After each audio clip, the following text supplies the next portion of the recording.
സ്കൂളുകളും കോളേജുകളൊക്കെ തുറക്കാറായി. കുട്ടികളൊക്കെ പുതിയ വർഷത്തിലേക്ക് കടക്കാനായിട്ട് ഒരുക്കം നടത്തിക്കൊണ്ടിരിക്കുകയാണ്. ഡ്രസ്സ് വാങ്ങൽ, പുസ്തകങ്ങൾ വാങ്ങൽ, ബാഗ് വാങ്ങലൊക്കെ ആയിട്ട്. പക്ഷേ ശരിക്കുള്ള ഒരുക്കം അവർ നടത്തിയിട്ടുണ്ടോ? 2 മാസം അവർക്ക് ഒഴിവ് കിട്ടിയതാണ്. മാർച്ച് എൻഡോടുകൂടി ക്ലാസ്സുകളൊക്കെ തീർന്നു. ഏപ്രിൽ, മെയ് 2 മാസം ഫുള്ളായിട്ട് ഒഴിവ് കിട്ടുന്നതാണ്. ഈ സമയം അവർ വേണ്ടതുപോലെ ഉപയോഗിച്ചോ ഇല്ലയോ? അടുത്ത വർഷത്തെ അവരുടെ പെർഫോമൻസ് ഈ 2 മാസം എങ്ങനെ ഉപയോഗിച്ചു എന്നുള്ളതിനെ ആശ്രയിച്ചായിരിക്കും. അവർ അതിനു വേണ്ടി തയ്യാറെടുത്തിട്ടുണ്ടെങ്കിൽ അവർ മറ്റു കുട്ടികളെക്കാൾ ഒരു പടി മുന്നിലായിരിക്കും, അല്പം മുന്നിൽ. അതാണ് വിജയത്തിന് വേണ്ട വലിയ ഘടകങ്ങളിലൊന്ന്. ഒരു ക്ലാസ്സിൽ പഠിക്കുന്ന, സ്കൂളിൽ പഠിക്കുന്ന കുട്ടികൾ ഏകദേശം ഒരേ നിലവാരത്തിലുള്ളവരായിരിക്കും. ഇപ്പോൾ സെലക്ഷൻ നടക്കുന്നിടത്ത് ചെറിയ ഒരു മാറ്റം, അല്പം കൂടുതൽ കഴിവ് ഉള്ള ആ വ്യക്തിയാണ് തിരഞ്ഞെടുക്കപ്പെടുക. അത് എന്തിനെ ആശ്രയിച്ചാണ്? അത് ആ ക്ലാസ്സിലേക്ക് ആ കുട്ടി കടന്നു വരുമ്പോൾ എന്തുമാത്രം ഒരുക്കം നടത്തിയിട്ടുണ്ട് എന്നുള്ളതിനെ കൂടി ആശ്രയിച്ചിട്ടാണ്. ഞാനിങ്ങനെ കുട്ടികളോട് 2 അഡ്വർടൈസ്മെൻറ്റിനെ ബേസ് ചെയ്ത് സംസാരിക്കാറുണ്ട്. ഒന്ന് ഒരു ജ്വല്ലറിക്കാരൻ്റെ അഡ്വർടൈസ്മെൻ്റാണ്. അതിങ്ങനെയാണ്: ഒരു പണത്തൂക്കം മുന്നിൽ, സഹപാഠികളുടെ ഒപ്പം നിന്നാൽ നിങ്ങൾ സെലക്ട് ചെയ്യപ്പെടണമെന്നില്ല. ഒരാളെ സെലക്ട് ചെയ്യണമെങ്കിൽ നിങ്ങൾ സെലക്ട് ചെയ്യപ്പെടണമെന്നില്ല. എന്നാൽ സഹപാഠികളെക്കാൾ അല്പം മുന്നിൽ നിന്നാലോ തീർച്ചയായിട്ടും നിങ്ങളായിരിക്കും സെലക്ട് ചെയ്യപ്പെടുക. അതുകൊണ്ടാണ് ആ ജ്വല്ലറിക്കാരൻ്റെ പരസ്യം ഞാൻ കുട്ടികളോട് പലപ്പോഴും പറയാറുള്ളത്: ഒരു പണത്തൂക്കം മുന്നിൽ. കുട്ടികളോട് ഞാൻ പറയും, നിങ്ങൾ എത്രമാത്രം ഉയരത്തിലെത്തണമെന്ന് ആഗ്രഹിക്കുന്നുവോ അതിനനുസരിച്ച് ഒരു പവൻ മുന്നിൽ വരെ എത്താനായിട്ട് നിങ്ങൾക്ക് കഴിയണം. ഒരു പവൻ മുന്നിലാണ് നിങ്ങൾ ഈ ക്ലാസ്സിലേക്ക് കടന്നു വരുന്നതെങ്കിൽ, 10ാം ക്ലാസ്സിലേക്ക് അല്ലെങ്കിൽ 11ാം ക്ലാസ്സിലേക്ക് കടന്നു വരുന്നതെങ്കിൽ നിങ്ങളെ ബീറ്റ് ചെയ്യാൻ ആർക്കും കഴിയില്ല. ഇതുപോലെ ഒരു അഡ്വർടൈസ്മെൻറ്റ് കൂടിയുണ്ട്. അതൊരു ചെരുപ്പിൻ്റെ അഡ്വർടൈസ്മെൻറ്റാണ്. ഒരു ചുവട് മുന്നിൽ, ഒരു ചുവട് മുന്നിലാണ് നിങ്ങൾ മറ്റുള്ളവരെക്കാൾ എങ്കിൽ നിങ്ങളെ ഓവർടേക്ക് ചെയ്യാൻ അവർക്ക് കഴിയില്ല. കാരണം അവർ നിങ്ങളും ഒപ്പം ആയിരിക്കും ഓടുന്നുണ്ടാവുക ഈ ക്ലാസ്സിൽ. പക്ഷെ നിങ്ങളൊരു ചുവട് മുന്നിലാണ് നിൽക്കുന്നത്. അതുകൊണ്ട് നിങ്ങൾ തന്നെ വിജയിയാകും. നിങ്ങൾ എന്നെ കേൾക്കുന്നവർ വിദ്യാർത്ഥികൾ, 10ലും 11ലും ഒക്കെ പഠിക്കുന്ന വിദ്യാർത്ഥികൾ ശ്രദ്ധിക്കേണ്ട കാര്യം ഇതാണ്. ഇനിയും തുറക്കാനായിട്ട് കുറച്ച് ദിവസം കൂടിയുണ്ട്. ഈ ദിവസങ്ങളെങ്കിലും ഒരു മുന്നൊരുക്കം, എല്ലാ കാര്യത്തിനും ആ മുന്നൊരുക്കം ഉണ്ടാവണം. അത് ഉണ്ടാക്കിയെടുക്കാൻ ശ്രമിക്കുക. നിങ്ങളൊരു സിനിമയ്ക്ക് പോകുകയാണെന്ന് വിചാരിക്കുക. അതിനൊരു മുന്നൊരുക്കം ഉണ്ടാവില്ലേ? നിങ്ങൾ കഥ എന്താണെന്ന് അന്വേഷിക്കും, ആരൊക്കെ അഭിനയിക്കണമെന്ന് അന്വേഷിക്കും, സ്റ്റണ്ടുണ്ടോ, പാട്ടുണ്ടോ, അഭിനയം എങ്ങനെയുണ്ട് എന്നൊക്കെ നിങ്ങൾ അന്വേഷിച്ചിട്ടല്ലേ പോകുള്ളൂ. അതതിൻ്റെ മുന്നൊരുക്കമാണ്. അതുപോലെ തന്നെ സ്കൂളിലേക്ക് പോകുന്നതിന് മുമ്പ് ഒരു മുന്നൊരുക്കം ഇനിയുള്ള ദിവസങ്ങളിലെങ്കിലും നടത്താനായിട്ട് നിങ്ങൾക്ക് കഴിയട്ടെ എന്ന് ഞാൻ പ്രാർത്ഥിക്കുകയാണ്. 10ാം ക്ലാസ്സിൽ പഠിക്കുന്ന കുട്ടികൾ, അവർക്ക് സാധാരണയായിട്ട് ഈ വെക്കേഷനിൽ ക്ലാസ് ഉണ്ടാവാറുണ്ട്. ഈ വർഷവും അതിന് മുമ്പത്തെ വർഷവും അതുണ്ടായില്ല. അങ്ങനെ ഒരു സ്കൂളിൽ പോവുകയുണ്ടായി. 10ാം ക്ലാസ്സിലെ കുട്ടികൾക്ക് ഒരു മോട്ടിവേഷൻ കൊടുക്കാനായിട്ട് ഓരോ ദിവസവും ഓരോ കാര്യങ്ങൾ പറഞ്ഞ് ആളുകളെ വരുത്തുക, ടോക്ക് കൊടുക്കുക, അതിൻ്റെ കൂടെ കുറേശ്ശെ പഠിപ്പിക്കുക, അങ്ങനെയൊക്കെ ചെയ്തിരുന്നു. 350ഓളം കുട്ടികളുള്ള ഒരു സ്കൂളാണത്. 10ാം ക്ലാസ്സിൽ ജയിച്ചിട്ട് വരുന്നവർ. ഞാൻ അവരെ മോട്ടിവേറ്റ് ചെയ്യാൻ പല കാര്യങ്ങളും അവരോട് പറയുകയുണ്ടായി. ഒന്നാമത്തേത് ഞാൻ അവരോട് പറഞ്ഞ കാര്യം ഇതാണ്: നിങ്ങൾ എത്ര സമയം പഠിക്കുന്നു എന്നുള്ളത് വളരെ പ്രധാനപ്പെട്ടതാണ്. ഈ ഇൻപുട്ട് കൊടുക്കാതെ ഔട്ട്പുട്ട് കിട്ടില്ല. കൊപ്ര ഇട്ട് കൊടുത്താലേ അപ്പുറത്ത് വെളിച്ചെണ്ണയും പിണ്ണാക്കും കിട്ടുള്ളൂ. നെല്ല് ഇട്ട് കൊടുത്താലേ അപ്പുറത്ത് അരിയും തവിടും കിട്ടുള്ളൂ. കൊപ്ര ഇൻപുട്ടാണ്, നെല്ല് ഇൻപുട്ടാണ്. എത്ര ഇൻപുട്ട് കൊടുക്കുന്നുവോ അത്രയും ഔട്ട്പുട്ട് കിട്ടും. ഒരു വിദ്യാർത്ഥിയെ സംബന്ധിച്ചിടത്തോളം ഇൻപുട്ട് എന്ന് പറയുന്നത് എന്താണ്? അവൻ പഠിക്കാൻ ഉപയോഗിക്കുന്ന സമയമാണ്. ഈ സമയം എത്രമാത്രം കൂട്ടാൻ പറ്റുമോ അത്രയും നിങ്ങൾക്ക് വിജയിക്കാനുള്ള സാധ്യത കൂടും. ഞാൻ അവരോടൊരു കണക്ക് പ്രസൻറ്റ് ചെയ്തു. 24 മണിക്കൂറുണ്ട്. ഉറങ്ങാനായിട്ട് ഒരു 6 മണിക്കൂർ ഉപയോഗപ്പെടുത്താം. 10ാം ക്ലാസ്സിൽ പഠിക്കുന്ന കുട്ടി അത്രയും ഉറങ്ങുന്നുണ്ടോ? അതിൽ കൂടുതൽ ഉറങ്ങുന്നത് കൊണ്ട് ക്ഷീണം കൂടുകയല്ലാതെ മെച്ചമൊന്നുമില്ല. ഉറങ്ങുന്ന ആ സമയത്തിൻ്റെ ദൈർഘ്യമല്ല പ്രധാനപ്പെട്ടത്. ഉറങ്ങുമ്പോൾ നിങ്ങൾക്കുണ്ടാകുന്ന റിലാക്സേഷൻ, അതാണ് പ്രധാനപ്പെട്ടത്. ആ റിലാക്സേഷൻ എന്തിനെ ആശ്രയിച്ചിരിക്കുന്നു?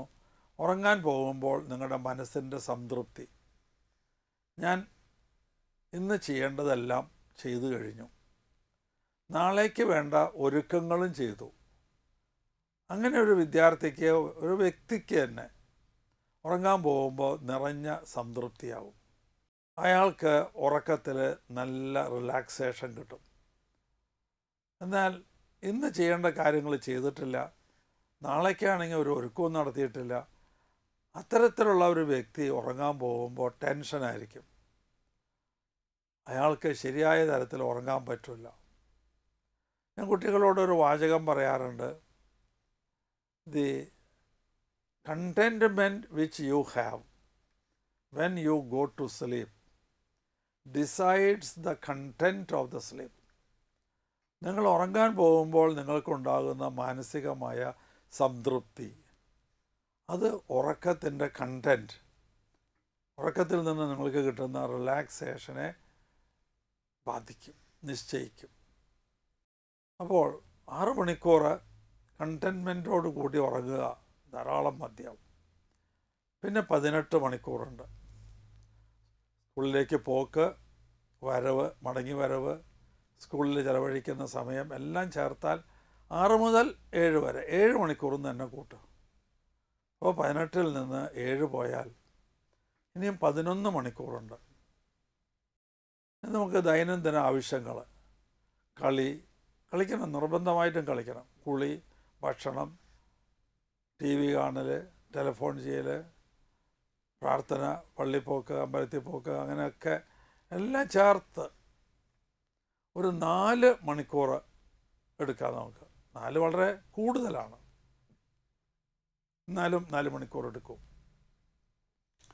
4 മണിക്കൂർ എടുത്താൽ നമുക്ക് പിന്നെ കിട്ടുന്നത് 7 മണിക്കൂറാണ്. 11-ൽ നിന്ന് 4 പോയാൽ 7 മണിക്കൂറാണ്. ഞാൻ ആ സംസാരിച്ച കുട്ടികളോട്, ഞാൻ അഡ്രസ്സ് ചെയ്ത കുട്ടികളോട് ചോദിച്ചു, മുൻപിലിരിക്കുന്ന കുട്ടിയോട് ചോദിച്ചു, മോൾ എത്ര മണിക്കൂർ പഠിക്കുക? അതൊന്ന് ആലോചിച്ചിട്ട് പറഞ്ഞു, ദിവസത്തിൽ ആവറേജ് 1 മണിക്കൂറാണ് പഠിക്കുക. വേറൊരു കുട്ടിയോട് ചോദിച്ചപ്പോൾ 2 മണിക്കൂർ. ഞാൻ വെറുതെ ചോദിച്ചു, 4 മണിക്കൂർ എങ്കിലും പഠിക്കുന്ന കുട്ടികൾ ആരെങ്കിലും ഇതിലൊരാളുണ്ടോ? ഒരാൾ പോലും അതിലുണ്ടായിരുന്നില്ല. 350 കുട്ടികൾ, ഒരാൾ പോലും ഇല്ല. എനിക്ക് ശരിക്കും സങ്കടം തോന്നി. എന്തായി കുട്ടികൾ ഇങ്ങനെയൊക്കെ? ഒരു പക്ഷേ കാര്യമായിട്ടൊന്നും പഠിച്ചില്ലെങ്കിലും മാർക്ക് കിട്ടുന്ന ഒരു കാലഘട്ടത്തിലാണ് അവർ ജീവിക്കുന്നത്. അതായിരിക്കും കാരണം. പണ്ടൊന്നും അങ്ങനെയല്ല, തികഞ്ഞ മത്സരമാണ്. കഠിനമായി അധ്വാനിച്ചാൽ മാത്രമേ മാർക്ക് കിട്ടുള്ളൂ. ചോദ്യങ്ങളൊക്കെ അത്യാവശ്യം കടുപ്പമേറിയ ചോദ്യങ്ങളാണ്. അതുകൊണ്ട് മാർക്ക് കിട്ടണമെങ്കിൽ നല്ല അറിവ് തന്നെ വേണം. ഇന്ന് അങ്ങനെയല്ല. ഇന്ന് ചോദ്യങ്ങളൊക്കെ വളരെ സിമ്പിളാണ്. ഇനി കിട്ടിയില്ലെങ്കിലും മാർക്ക് കൊടുക്കും. അത്തരത്തിലുള്ള ഒരു കാലഘട്ടത്തിലാണ് ഇന്നത്തെ കുഞ്ഞുങ്ങളൊക്കെ ജീവിക്കുന്നത്. അവർക്ക് ചാലഞ്ച് കുറവാണ്. അതുകൊണ്ടാണ് അവർ ഈ 1 മണിക്കൂർ 2 മണിക്കൂറൊക്കെ പഠിക്കുന്നത്. ഞാൻ പറഞ്ഞ മക്കളെ, 7 മണിക്കൂർ പഠിക്കാൻ നിങ്ങൾക്ക് അവൈലബിളാണ്. ഇതൊരു സാധാരണ കുട്ടിയെ സംബന്ധിച്ചിടത്തോളമാണ്. എന്നാൽ കുറേ കൂടി അച്ചീവ്മെൻറ്റ്സ് ഉണ്ടാക്കണമെന്ന് ആഗ്രഹിക്കുന്ന ഒരു കുട്ടി ഇനിയും കൂട്ടണം. 8, 9 അങ്ങനെയൊക്കെ സാധിക്കും. ഉറക്കത്തിൽ നിന്ന് ഒരു അരമണിക്കൂർ കുറച്ച്, അല്ലെങ്കിൽ ഭക്ഷണം കഴിക്കുന്നതിന് എടുക്കുന്ന സമയം, കളിയുടെ സമയം ഒരു അരമണിക്കൂർ കുറച്ചു, അല്ലെങ്കിൽ 1 മണിക്കൂർ കുറച്ചു. അങ്ങനെ 8ഉം 9ഉം ഒക്കെ മണിക്കൂറുകൾ നമുക്ക് ലഭിക്കാം.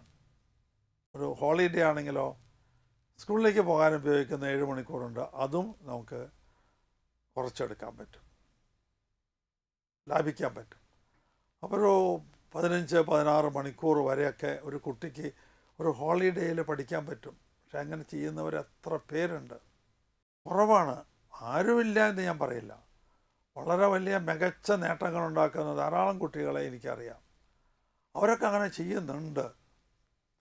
അവരൊക്കെ ഭക്ഷണത്തിന് ബെല്ലടിച്ചാൽ, ഹോസ്റ്റലിൽ താമസിക്കുന്ന കുട്ടികൾ ബെല്ലടിച്ചാൽ ചാടി വരുന്നവരല്ല. അവർ സാവധാനം വരിക.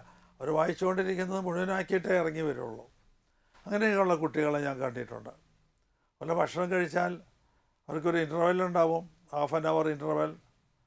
ആ ഇൻ്റർവെല്ലിൽ 10 മിനിറ്റ് ഉപയോഗിച്ച് ഭക്ഷണം കഴിച്ചു, അല്പം നേരം പത്രം വായിച്ചു, ഒരു 10 മിനിറ്റ് ലാഭിച്ച് അവർ വരുന്നു. അങ്ങനെയൊക്കെ ശ്രദ്ധയോടുകൂടി പഠിക്കുന്ന ധാരാളം കുട്ടികളും ഉണ്ട്. അങ്ങനെയുള്ളവരൊക്കെയാണ് ഈ റാങ്കുകളൊക്കെ നേടുന്നത്.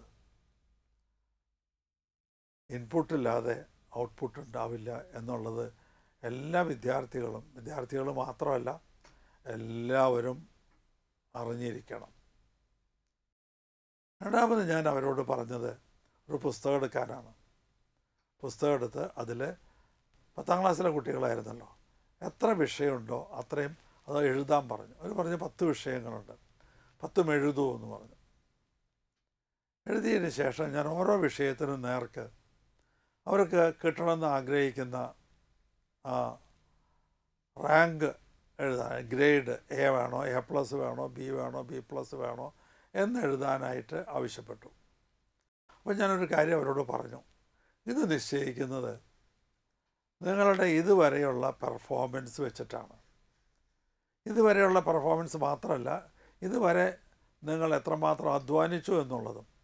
സാധാരണ മട്ടിൽ അധ്വാനിച്ചു, ഇപ്പോൾ കിട്ടിയത് A ആണ് എങ്കിൽ ഒരു കാര്യം തീരുമാനിക്കുക, ഞാൻ കുറച്ചും കൂടി അധ്വാനിക്കും, അപ്പോൾ എനിക്ക് A+ കിട്ടും.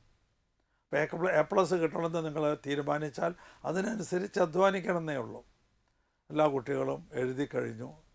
ഞാൻ അവരോട് ചോദിച്ചു, 10 വിഷയത്തിൽ A+ കിട്ടണമെന്ന് ആഗ്രഹിക്കുന്ന കുട്ടികൾ ഒന്ന് എഴുന്നേറ്റ് നിൽക്കൂ എന്നാണ്. 300-ലധികം കുട്ടികൾ എഴുന്നേറ്റ് നിന്നു. അപ്പോൾ കഴിഞ്ഞ കൊല്ലം എല്ലാ വിഷയത്തിലും A+ കിട്ടിയ കുട്ടികൾ എത്ര പേരുണ്ട് എന്ന് ഞാൻ ചോദിച്ചു. അപ്പോൾ തൊട്ടടുത്തിരുന്ന ഹെഡ് മിസ്ട്രസ് പറഞ്ഞു 52 പേരാണ്. ഫുൾ A+ കിട്ടിയവർ 52 പേരാണ്. പക്ഷേ ഇപ്പോൾ ആഗ്രഹിക്കുന്നത് അവർ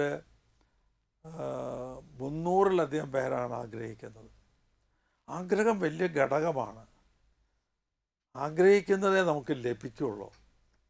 തീക്ഷണമായ ആഗ്രഹം വേണം. ബോയിലിംഗ് ഡിസയർ എന്ന് പറയും. ബോയിലിംഗ് ഡിസയർ, വെള്ളം തിളയ്ക്കുന്നത് പോലെ.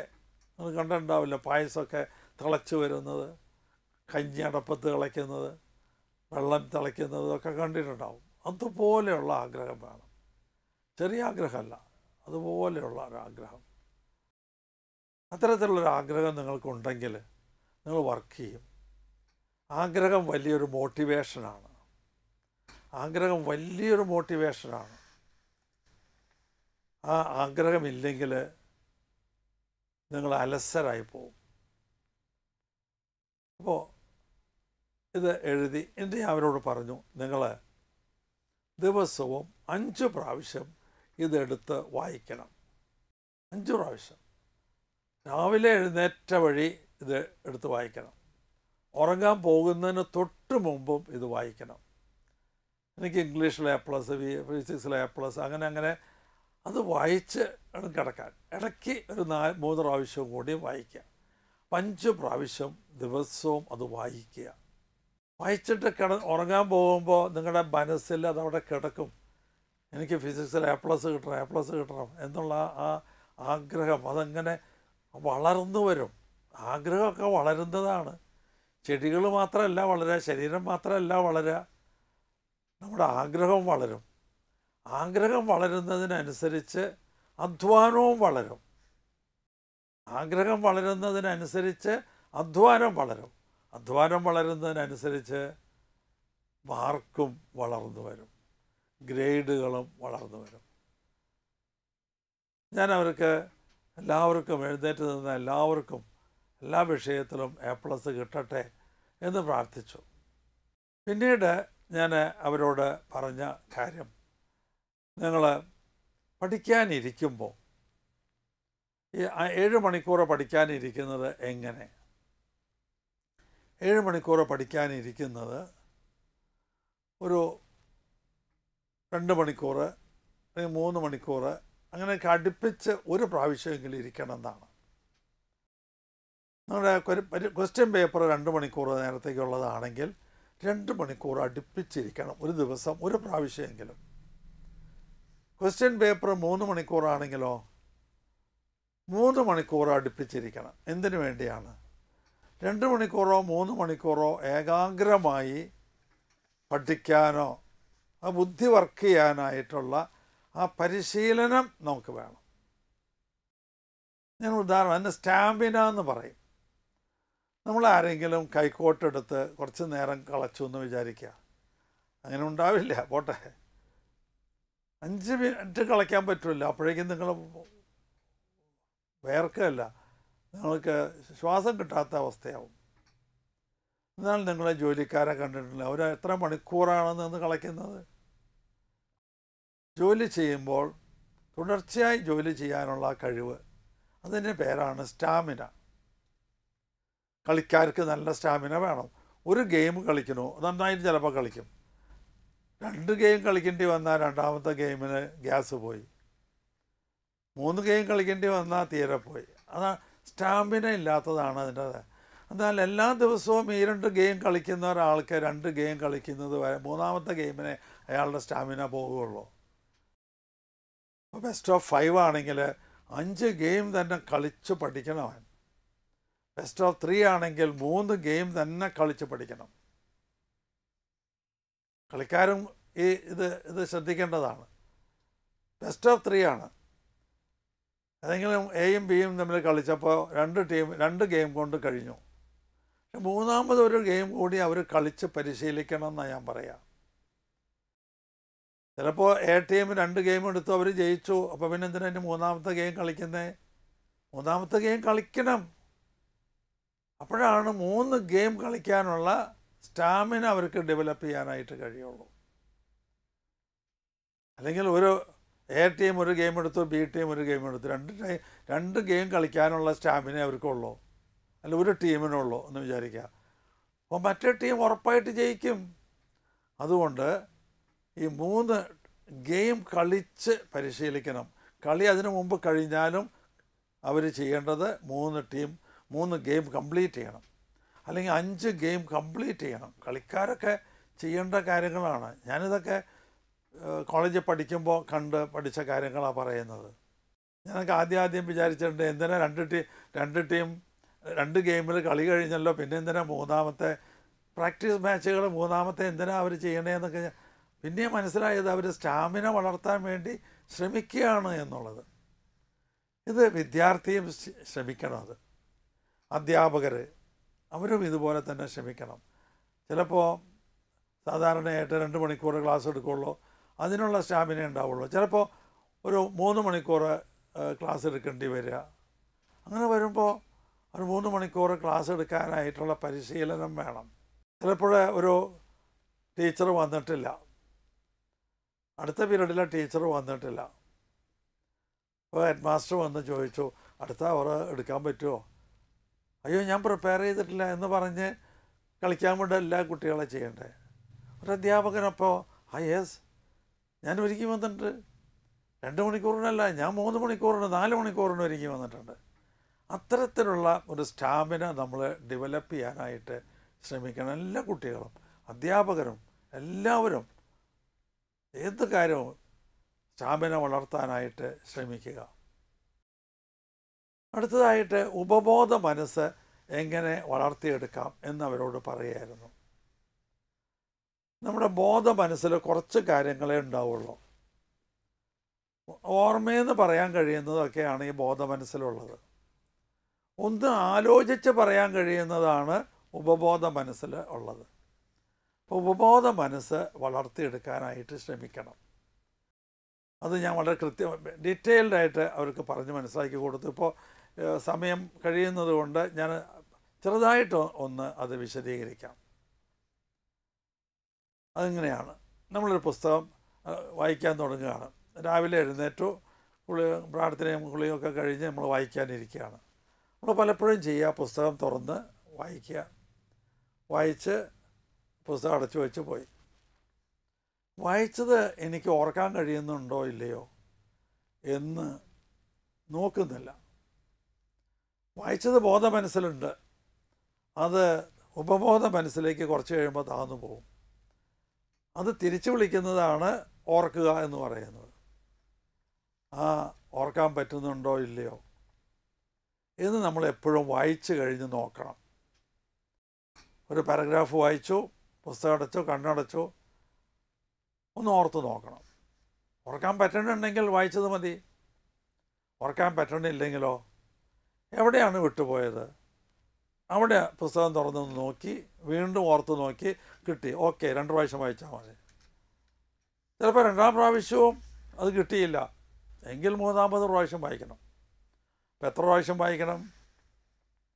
വായിച്ചു കഴിഞ്ഞ് ഓർത്ത് നോക്കാൻ പറ്റുന്നുണ്ടോ, ഓർക്കുമ്പോൾ കിട്ടുന്നുണ്ടോ, അത്രയും പ്രാവശ്യം വായിക്കണം. അടുത്ത പാരഗ്രാഫ് ഇതുപോലെ, അതിൻ്റെ അടുത്ത പാരഗ്രാഫ് ഇതുപോലെ, അങ്ങനെ വായിച്ചത് മുഴുവൻ ഒന്ന് ഓർക്കാനായിട്ട് കഴിയുന്നുണ്ടോ എന്ന് ഓരോ പ്രാവശ്യവും ചെക്ക് ചെയ്യണം. അപ്പോഴാണ് ഈ റിക്കളക്റ്റ് ചെയ്യാനുള്ള കഴിവ് വളർന്നു വരിക. റിക്കളക്റ്റ് ചെയ്യാനുള്ള കഴിവ്, റിട്രീവ് ചെയ്യാനുള്ള കഴിവ്, അത് ഇമ്പോർട്ടൻ്റാണ്. അത് വളർത്തിയെടുക്കേണ്ട ഒരു മെൻ്റൽ ഫാക്കൽറ്റിയാണ്. അത് ഓരോ ദിവസവും ആ കുട്ടി ആ മെൻ്റൽ ഫാക്കൽറ്റി വളർത്തിയെടുക്കണം, ഓരോ ദിവസവും. ഇതിനെല്ലാം ദൈവം നമ്മളെ സഹായിക്കട്ടെ എന്ന് പ്രാർത്ഥിച്ചുകൊണ്ട് ഈ എപ്പിസോഡ് ഇവിടെ അവസാനിപ്പിക്കുന്നു.